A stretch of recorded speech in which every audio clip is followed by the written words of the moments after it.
I know exactly what I'm doing. DFG, you heard? Yeah, I'm from the streets where the hood was swallowing me. Bullets are following me. These haters out to get me. Look how this product fit me. We move around with blickies. I got that bag, not a stash. Thick as Lionel Richie's. Jack riding out the 50. Many men wish death upon me. Don't hold your breath, a nigga step and get pressed to concrete. I'm God's blessed. I don't stress, I get dressed to R&B. Teflon on, doing duets with an Aubrey. It be some tragic shit.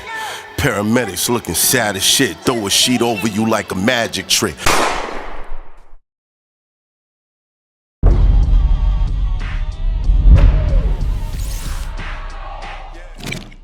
It's Hoffa. Trapper turn smack rapper. Only smack rapper that you know is smack rapper.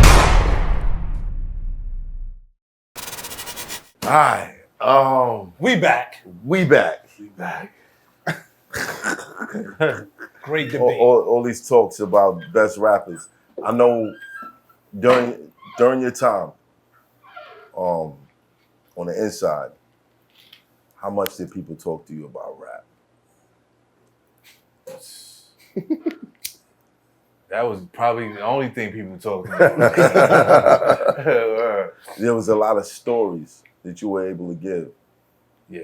What was the top 3 stories that you gave about the rap game? I don't know. The top 3 was probably just like, you know, the stories about like how I got signed, you know, stuff like that. Like, you know, a lot of times I would talk about, you know, Black Rob, you know. All right, so give us your best Black Rob story. The best Black, I don't know, man. We had a lot of stories, man. Like we used to, like every night it, like, you know what I mean? But, so, I mean, I remember when he, one time he said, yo, Dep, and this is like, you know, this is not a bad thing, but you know, it's kind of raunchy, you know what I'm saying? He said, yo, Dep, he said, yo, when I get my money, he said, yo, all I want is like, I want like 12 bad bitches in the crib, and I just want to feed them like they just open their mouths and I just throw M&Ms in their mouth. He said that's how I feed them. They just all day they just gotta just like open their mouths like you know what I mean? Like you know how you do like a dog damn near, like you know what I'm saying? Like he was like, yo, I just want to feed them all. Like every time I come in the house. Like they just open their mouths and I just throw stuff in their mouths. I said, damn, bro. He just wanted like a harem or like Eminem eating women. Yeah, just like dental bills is gonna be crazy. Right. He said, yo, Eminem's like Eminem's a lot of crazy. Like, It's a lot of like, Eminem's. How was it when you found out that he passed? oh man. I cried like a baby when I found out. Like, that was the first time I actually cried like that when somebody passed away, which is crazy, right?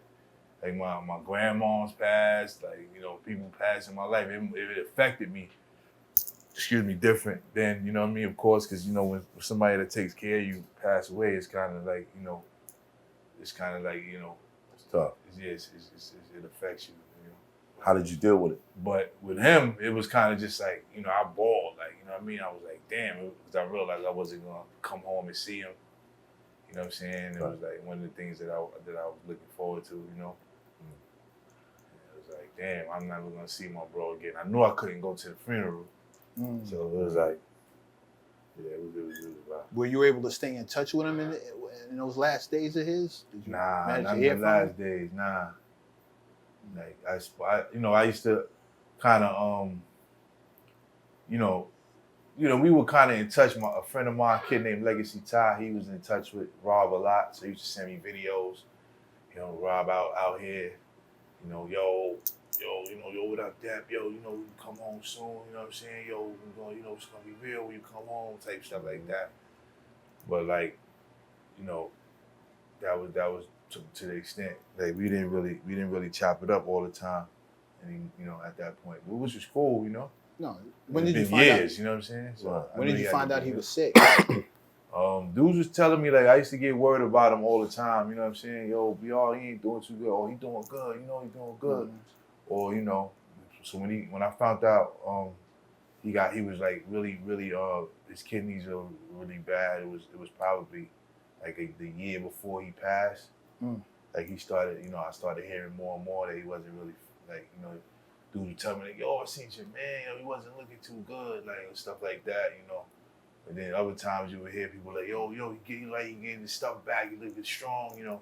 So I guess he was going through, you know, like fluctuation kind of thing, you know. Was it rough to be locked up while all this is happening? You can't talk to him, you can't see him, can't go visit him? Yeah, I mean, it was rough to the point where it was like, you know, I would have to just realize that, you know, I couldn't do anything about it, you know what I mean? So, you know, it was just, you know, I used to just hope for the best for him, you know what I mean? That's really all I could do, you know? And I used to get happy when it seemed like, you know, people were saying he was coming out of, you know, his health issues, you know? That was like all I could do, you know?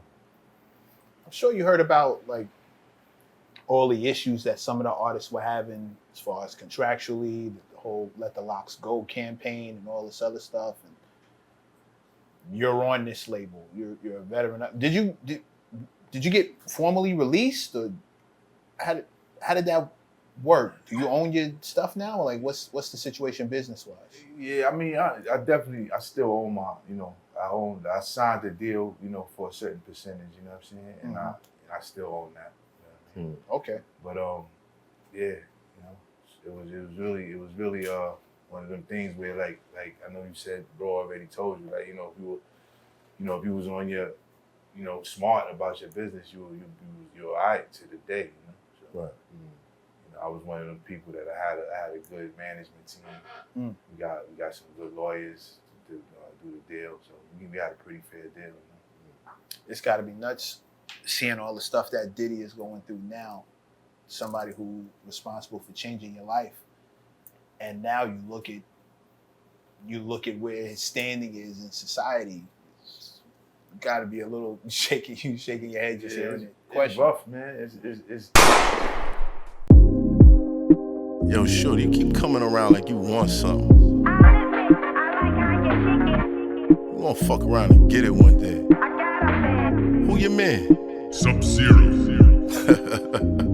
Yeah. I ain't got time to be stressing no bitch. And you know it. Chasing these thoughts, you'll never get rich. And you know it. You don't want no smoke, but you talking that shit. And you know it. Nigga just mad I'm fucking his bitch.